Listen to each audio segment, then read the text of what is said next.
Oh, welcome back to day 2 of training. For those of you who joined me yesterday, we talked all about carb loading. For those of you who did not join me yesterday, go and look at my feed because my last post is the recording of what we chatted through yesterday so that you won't miss a thing. For those of you that are joining me now, can someone tell me that they can hear me? Because I had some headphone issues when I first hopped on. Can someone comment that they can hear me? I hope you can hear me.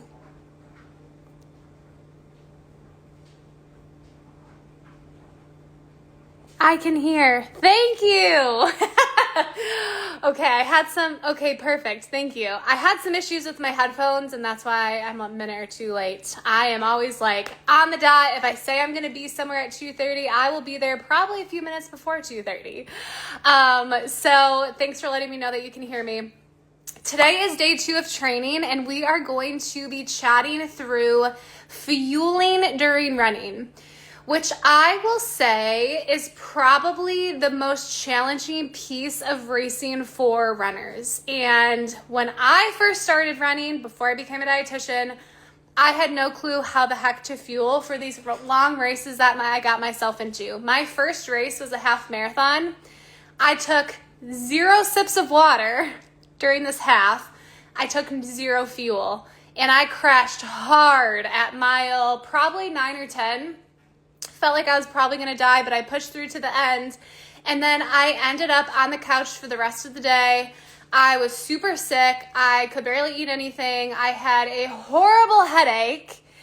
All the things not to do when you run your first marathon, right? But most of us live and learn, and if you are here and you have never fueled, but you're getting into those long distances where you know you could benefit from fuel, I'm glad that you're here. If you are here and you've been running long races like half marathons, full marathons, beyond that, hopefully I can give you some more tips and insight today on how to fuel even better than maybe what you're currently already doing. So if you want to run strong, not hit the wall at all during your training, have a strong race, and nail your racing goals, it all starts with properly fueling during your race. And yesterday we talked about how important your nutrition is leading up to your race, how important carb loading is, but we're going to hone in today on fueling during your race. Now, when I talk about fueling during your race, I'm talking about carbohydrates. Why carbohydrates? You're probably wondering, and I don't know if a lot of you know this, but when we're exercising, we use a ratio of different types of fuel, primarily fat and carb.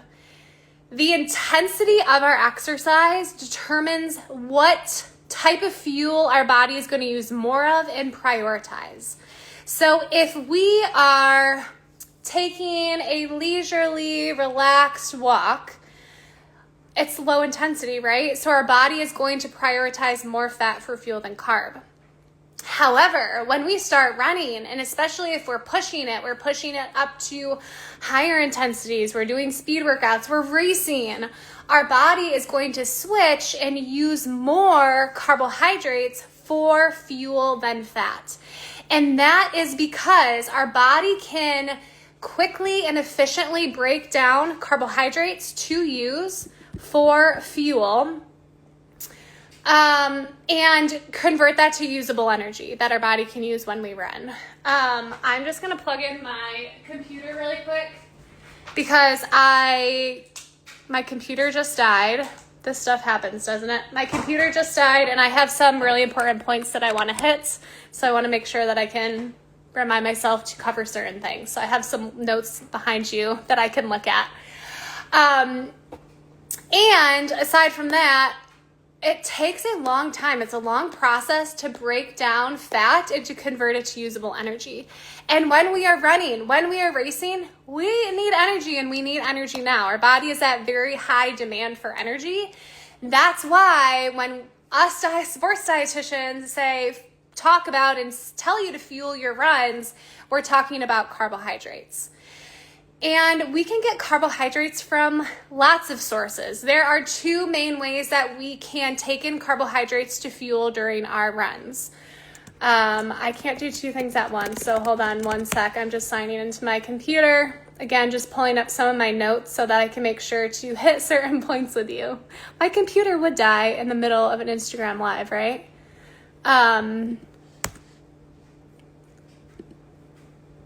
So just give me a sec here. Okay, we're gonna roll with it because that's what we gotta do sometimes. Okay, I have my notes back up. Just give me one sec.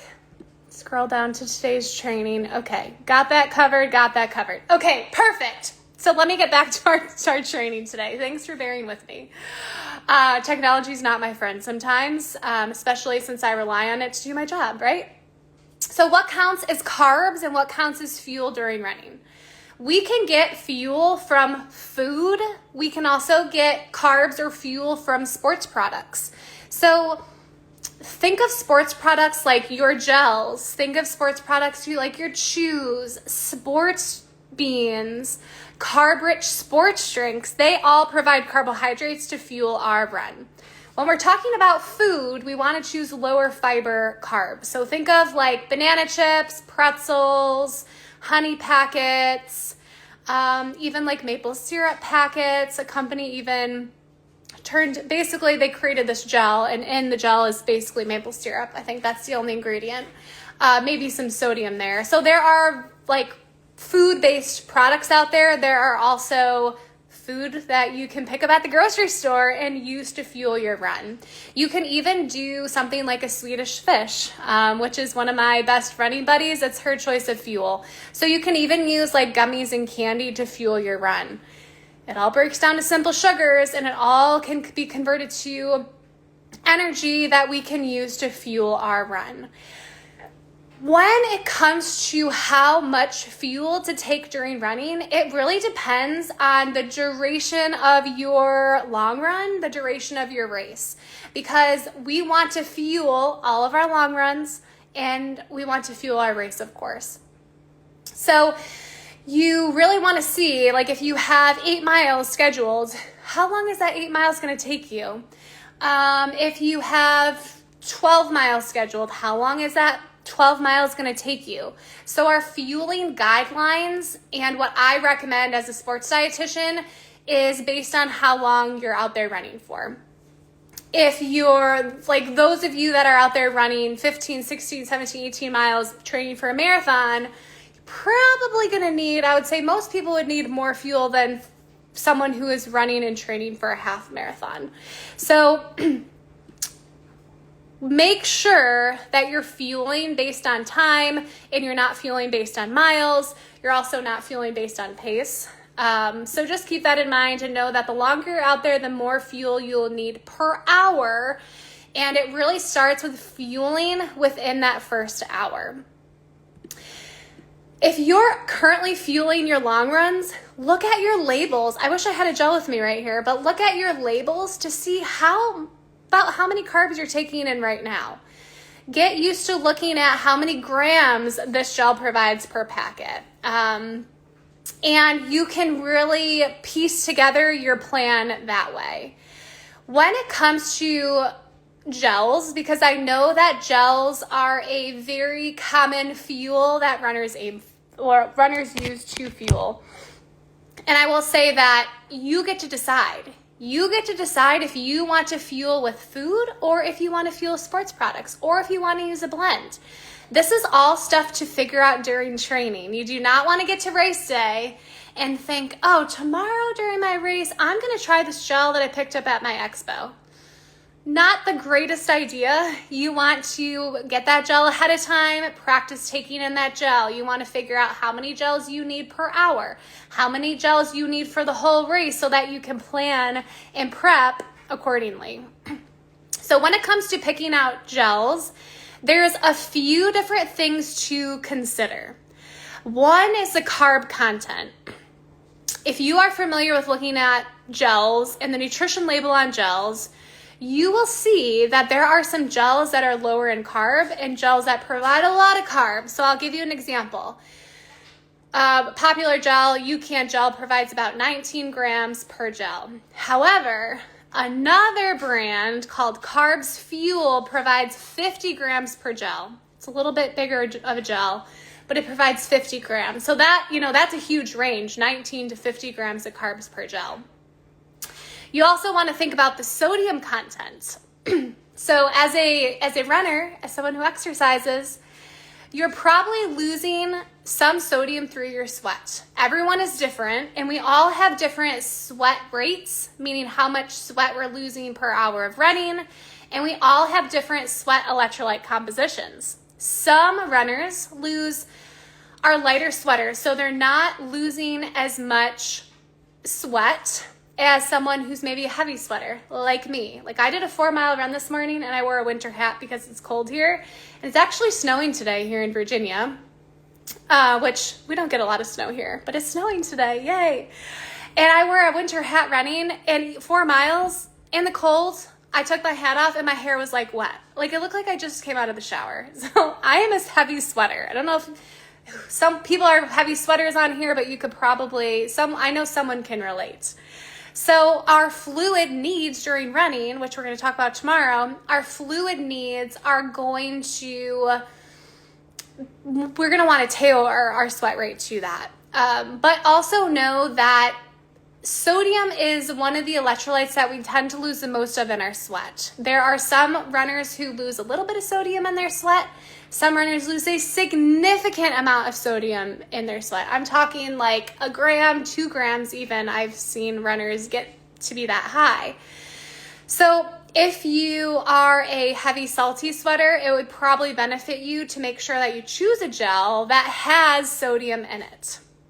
One that is on the top of my mind right now, actually I have 2 on the top of my mind right now, Huma Gel Plus, Crank Sport, E-Gel.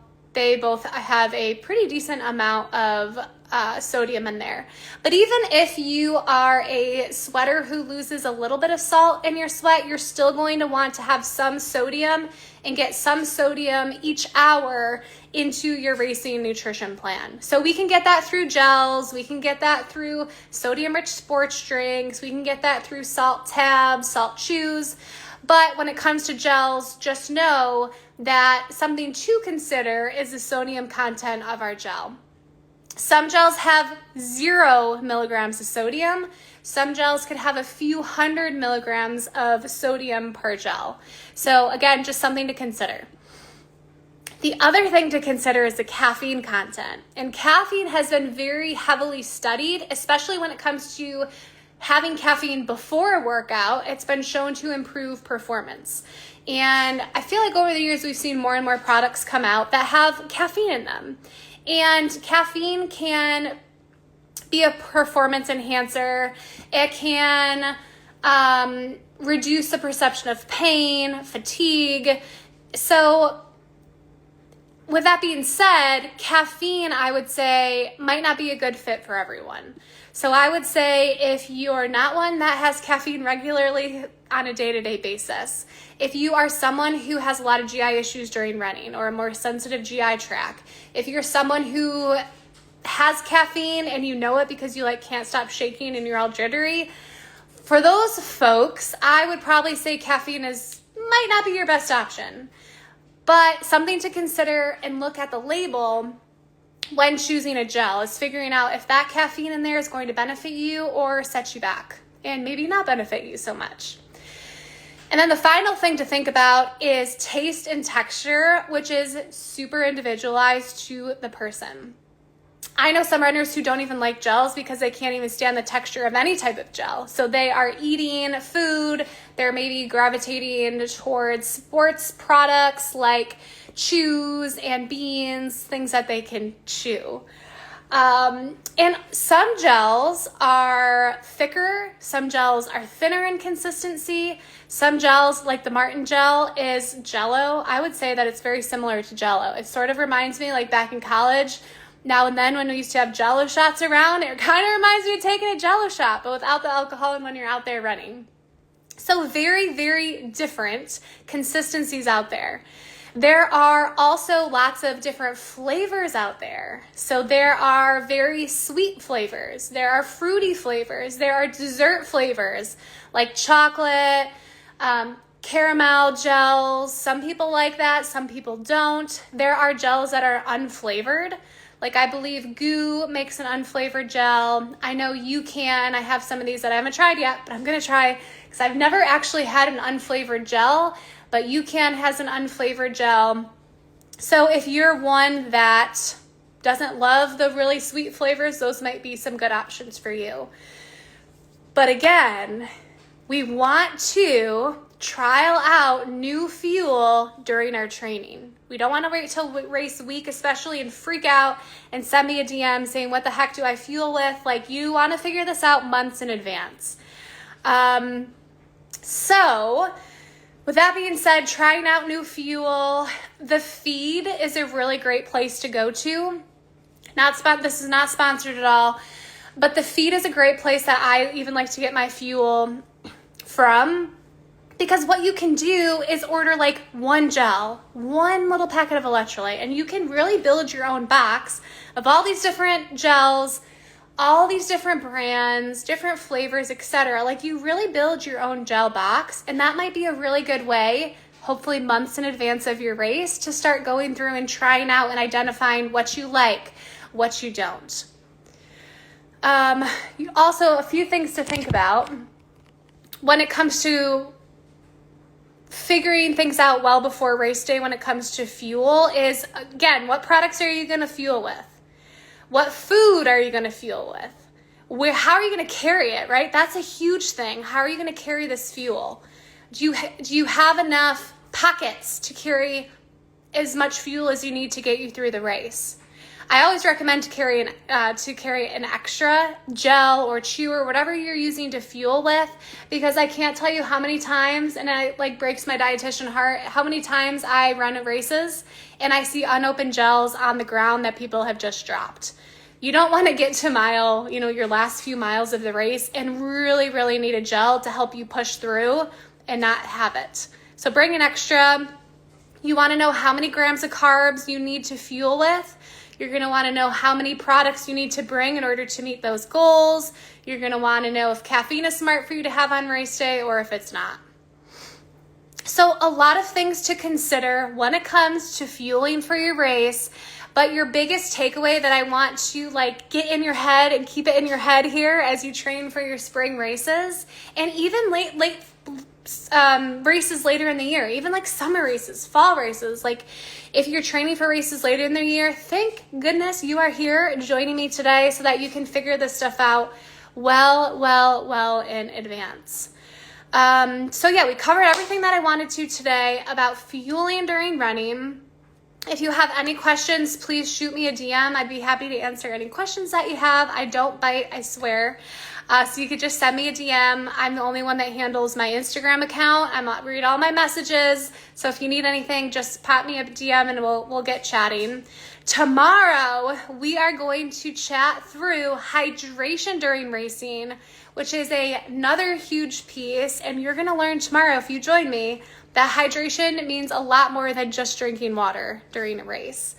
And looking at my calendar, I think I have a scheduled for 12. So I have to schedule everything throughout my day and in my calendar. But tomorrow, our Instagram Live is at 12 Eastern time. So I will talk to you all then. And thanks for joining me today for our training on fueling.